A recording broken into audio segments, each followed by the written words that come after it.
Welcome to this chapter. This is an introduction to nuclei and nuclear stability.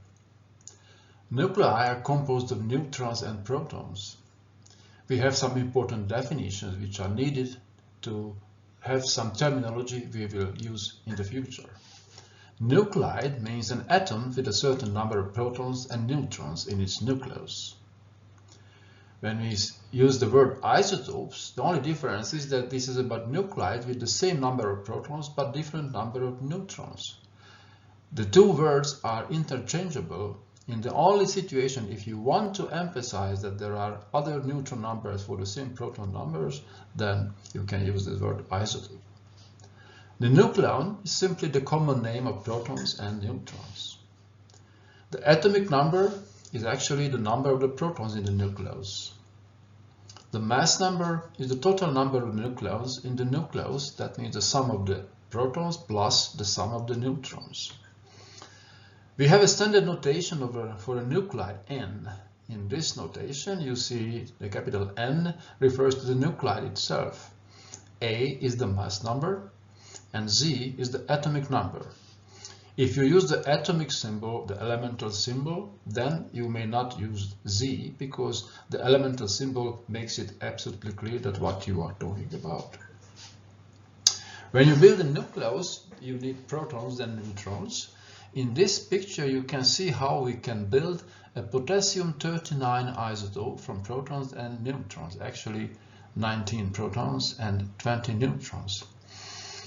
You see this picture here, which is intentionally drawn in a way that you see some faint images of protons and neutrons, because once a nucleus is formed, this is not a simple ensemble of protons and neutrons.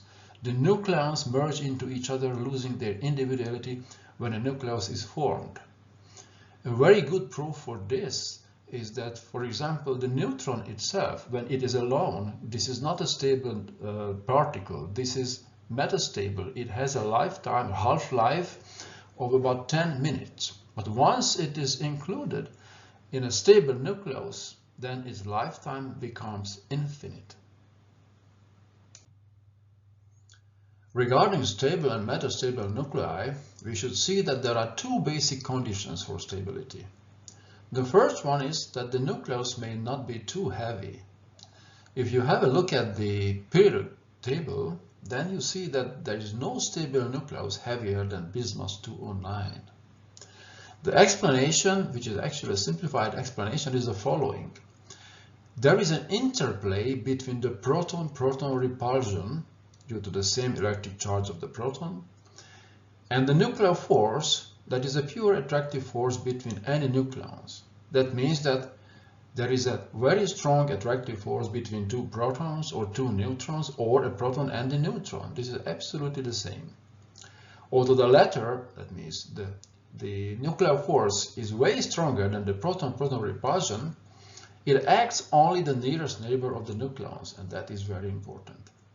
Since the range of the proton-proton repulsion is not limited to the neighbors, it accumulates with the increasing atomic number. Above bismuth, even the increasing number of neutrons relative to that of the protons cannot compensate for the proton-proton repulsion any longer, and the nucleus breaks apart mostly by the typical alpha decay. What does it mean? You can just imagine if the attractive nuclear force acts only on the neighbors.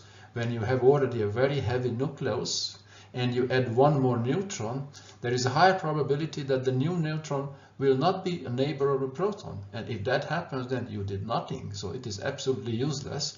So after a while, this method for stabilizing this nucleus, that means increasing the number of neutrons relative to the protons, will not work any longer. And that's why the periodic table has an end. The second important condition for a stable nucleus is that the neutron to proton ratio should be optimal. The optimal ratio is about 1 for light elements and certainly greater than 1 for heavy nuclides. Just to give you an example, what does it mean greater? For uranium-238, the number of protons is 92, while the number of neutrons is 146. The optimum may be multiple, that means several stable neutron to proton ratio exists. That is the explanation why for some elements there are several stable isotopes in nature. What about the explanation? I have to admit that there is no simple explanation. It has a quantum mechanical origin and it is strongly related to the properties of the nuclear force. There are some proton numbers and even more neutron numbers for which there are no optimal ratios. That's very interesting. We don't understand.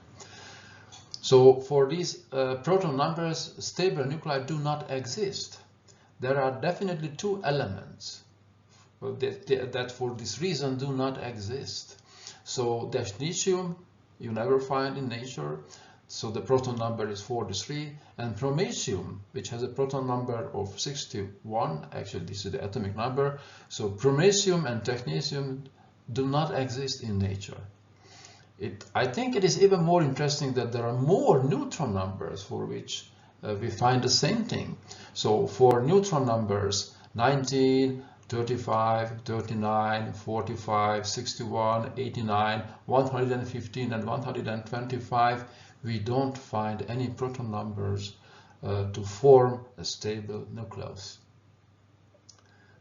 And the other way around, we find some magic numbers. So there are some extreme stabilities. So if the proton number or the neutron number is 2 or 8 or 20 or 28 or 50 or 82, then these nuclei are extremely stable.